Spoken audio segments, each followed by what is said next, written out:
Hello there, welcome back to Golden Horde and EU4. Last time we finally managed to reform the government, and the goal for this episode is more or less to start, fixing up the armies in terms of, getting rid of a lot of cavalry and changing it out with artillery and, the like. So, cavalry is basically going to be purged quite a bit of, simply due to the reason that they're not that useful anymore. There will be 4 cavalry regiments in each army, but all in all, most of the units will, or armies will get more or less brand new units.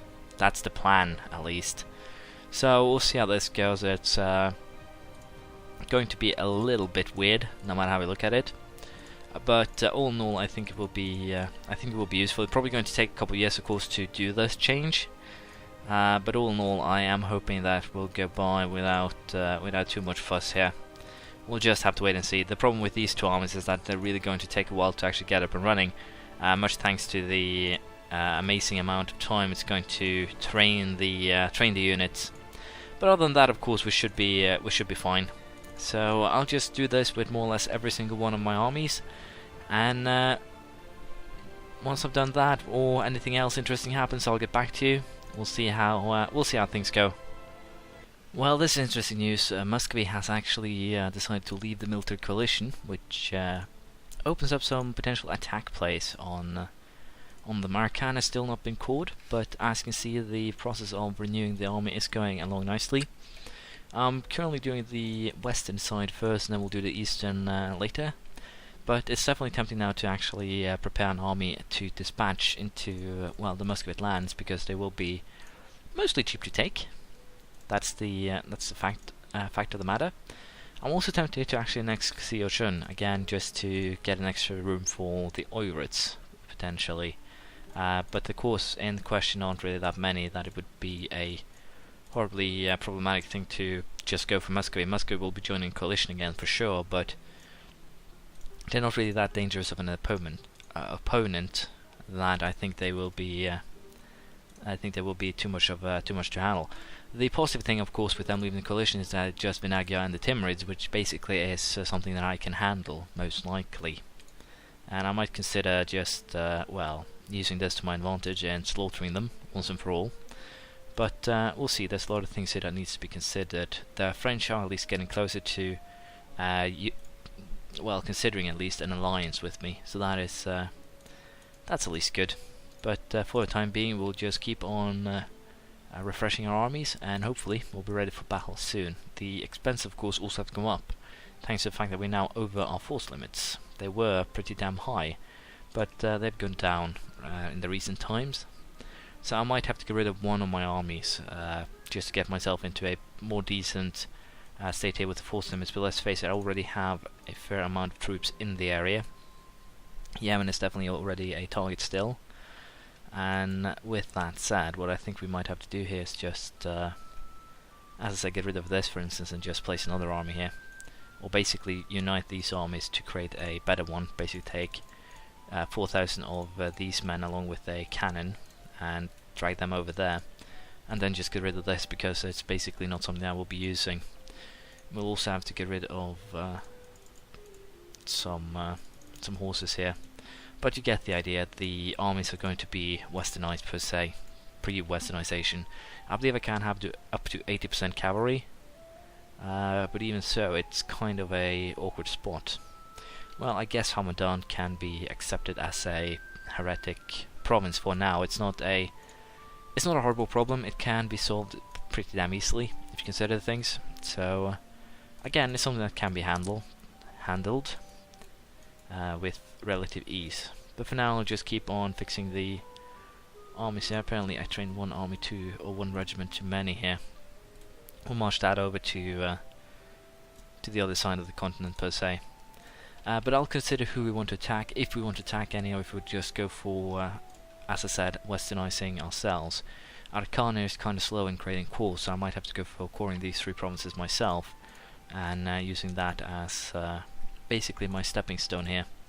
I'm a little bit unsure. We'll deal with the problems as they arise, more or less. But things are looking good. It should be we should be a force to be reckoned with, I think. Let's just test this new army on a rebel army here. We should win, even though we don't have a leader. And unfortunately now it seems that my army is pretty damn weak. Probably due to the fact they didn't have a leader, but even so, I find it surprising that it was that easily beaten. Might be that I need some more cavalry units still, but... or might be simply the fact that I haven't actually upgraded my units. Oh, I have. Yep, everything is as it should be, so... we'll have to see here. Potentially I'll have to make some other moves. But for the time being we have gotten most of our army pre-westernized. I'll probably go ahead, as I said, and westernize myself. But damn, that army is hard hitting. I would like to know what units it's using, but that's fine. I might be, as I said, using far too few cavalry units, and that has come back to bite me here. But I'll just have to consider that as we go. But for the time being, I'll leave things as they are. We'll probably attack Yemen next. And with that we should be, well, kind of favourites in that area too. So we'll prepare ourselves. We'll probably, as I said, westernize to make sure that we can compete with Scandinavian units. They are already 2 tanks ahead of me in military here. So I'm definitely going to be looking into westernizing soon. I think I'm actually going to, as I said, core at least this one, because I do need to get some speed up here. And hopefully we can sell this one pretty soon. Arakan is trying to make it into a core. We'll probably core Silla too, and then we'll decide on Dhaka once we figure out how long to use to take Tongu. But the goal here is basically to get westernized ASAP, and basically also have an army that can support that westernization without us being, well, my apologies, without us being trampled into the ground more or less. So we'll see how this plan goes. I forgot the simple fact that due to my Muslim tech now, I also get this lower roof for tech costs. We'll go for getting this done, infantry shock by 0.5. Now I also realised something else that is actually worse. The fact is that I have too high of a base tax to be able to actually westernize, because as you can see here, each month up to a single point of monarch power can be drawn from each category. So countries with a higher base tax will westernize more slowly, etc. Basically what this means is that I will not be able to westernize within the span of the game, and the reason for that is simple. 1 monarch power, that is what, 36 power a year, 360 powers a decade. Well, if I go for a 100 year westernization process, I will be able to do it, which actually could be a hilarious, fun... Sure, we'll let them. Anyways, what I was about to say here, which could be a hilariously fun challenge to some degree, basically due to the simple fact that I'll be westernizing, I'll be getting a lot of things in between. 100 years of westernization process sounds like a hilarious challenge if you think about it. Now, there are 3 provinces that I want from Scandinavia. We're actually going to start probably getting claims on said 3 provinces, and hopefully we can get them without too much fuzz. I'm actually going to plan a war pretty damn soon here. Now Austria of course is going to be a pain in the arse in all of this, and will probably be the biggest thorn in my side, but I'm basically going to be using every single force that I have on the front line in this war, and the reason being is they will be necessary. That's simply a fact of it. I'll keep these 2 armies in the eastern lands because, well, we need some forces here, but the rest will be marched onto the front line. And I will be aiming at getting this thing done, basically to get some cheap advisors, more forces, get some extra leaders, etc. So we'll take the next level, reduce inflation costs minus 10%, and I think we might as well just go for diplomatic tech here. We don't have anything better to use it on. Trade range by 20, efficiency by 10%, basically the same thing here, a little bit of colonial range as well, get some new ships. But all in all, the goal here now is basically to prepare ourselves for war. The French have also set me as a rival, which is not good at all. Still don't like me. Great Britain want to destroy me. So current situation is not good. Now potentially allying myself with the Portuguese could be one way of getting out of this well, shitty situation, but again it's kind of a doubtful measure. I'm really tempted to go ahead and declare war on Austria as a whole. Because I think I will just have to go for a holy war here if I want to be able to, well, discuss terms with Scandinavia alone, because if I discuss terms with the entire coalition, I'm definitely not going to get favourable terms at all, which of course is not a it's not a great thing, let's just be honest about that. And all in all here, we'll have to deal with Castile after that. I'll probably go for annexing of Xi to fabricate a claim, and then fight a claim war for just the Castilian province, which also will lead to France, Portugal and Venice. But all in all, it's not a again, it's not a good position to be in. And also, of course, this gives me another benefit. I can now use how long I want before I hand over these provinces, meaning that I will not have to use my own admin powers to call them. It was probably just a horrible idea. But yeah, it's what it is. I should probably have checked out on westernization, but the fact that I can't is kind of a hilarious fact. Basically, if you start in the east, you will never become, you will never get truly good units, etc. So, again, kind of a ridiculous feature if you think about it.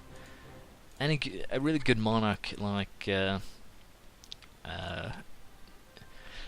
guy who modernized Russia, for instance, could easily have done this, I would presume, at least. So I kind of feel it to be a weird setup, but it is what it is. We'll just have to make do with what we have, unfortunately, in this case. So that's it. War is going to be prepared for, and we're most likely going to go for that during the entirety of the next episode. The plan will be simple. We'll be holding back everywhere else, and we'll be aiming at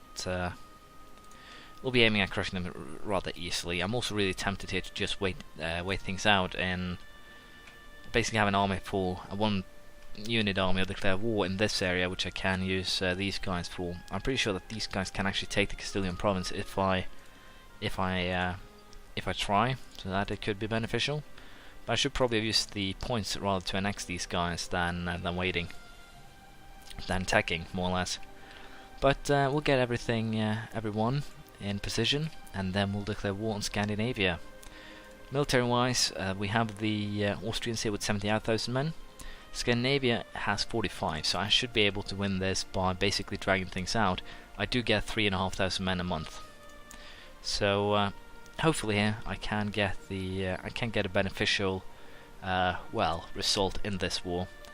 The problem, of course, will be to get military access to Bosnia, I think, but judging by their basically scared, yeah, I can get a military access to Bosnia, and we can basically stand on Austria's borders.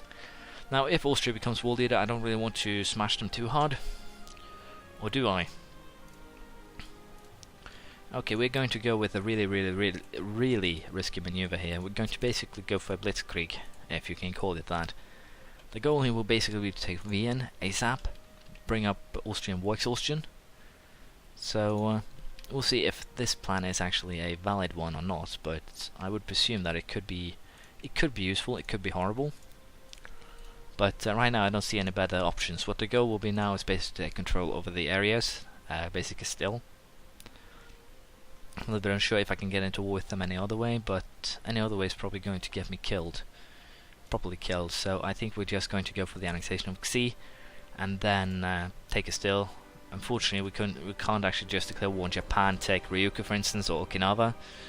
So we'll probably have to go for a proper war against Castile, fabricate a claim, fight for the province itself, build a navy, etc. And hopefully that will be solvable. I do not have one too many. But yeah, I'll do a little bit more thinking and then we'll see what we come up with here. Well, I think we're going to do the gamble kind of thing that we did earlier. The problem, of course, is that France can actually join this war. And the Scandinavians are at war with Thuringia, East Frisia, Würzburg and Münster. But even so, it's not a good thing, Austria and Brunswick. But let's face it, with the Holy War Castle spell, I can easily get a four army sweep here, which would definitely be useful in terms of getting some war score early on. If the Frenchies join in, then they will have a clear route through Austria most likely, which is not good at all. I would really prefer it if I could get Britain or Castile or Portugal on my side in this war, but it's definitely not going to happen. If France join, they'll probably be war leader too, and that could actually be beneficial, but it probably won't, as you can see here. Portugal, Castile, Poland. Poland is going to be a pain in the arse in this war, but again, I think I can just blitz them, hopefully. But we are going to go with Holy War. And I'm just going to check now who actually ends up joining, because we might get screwed no matter how things end up here. The fact that Gotland actually has this province is a little bit surprising. It's really surprising. Probably forced release. Anyways, let us see here how this goes. Are you kidding me? Huh! So Scandinavia remained war leader throughout this, so I could just blitz them one by one. Problem, of course, is that the French can walk through Austria, so I definitely need to set up a... I need to take these two provinces ASAP. The reason being, I need to set up a mountain pass stop kind of a jig, and potentially here I might want to try and get a deal with Vinagia to siege this French province right here. Of course, we also have some rebels that need to be taken into account, but I'll probably just accept their terms. All in all, I think this is a winnable war, especially if I can get these guys out of it. The French, I can always try to bribe them out with money, or potentially some deal of some description, release a country, not a vassal, but a country.